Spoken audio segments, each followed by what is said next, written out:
Seorang warga negara asing atau WNA mengalami kecelakaan lalu lintas out of control atau OC di Jalan Raya Sebali, Desa Klike, Kecamatan Tegalalang, Sabtu 29 April. Akibatnya, bule berjenis kelamin perempuan itu dilarikan ke rumah sakit terdekat.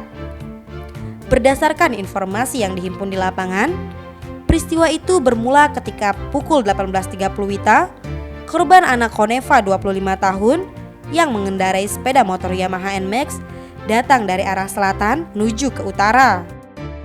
Setibanya di TKP, bule itu tiba-tiba tidak bisa mengendalikan laju kendaraannya sehingga oleng ke kanan dan menabrak tembok pembatas garasi rumah warga. Akibatnya, korban terjatuh dan mengalami luka-luka.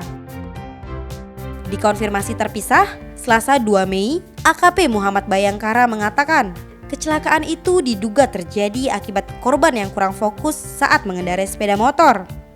Apalagi saat itu kondisi TKP sedang hujan gerimis.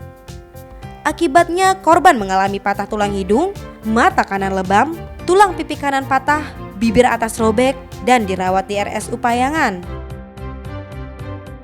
Tim Bali Express melaporkan.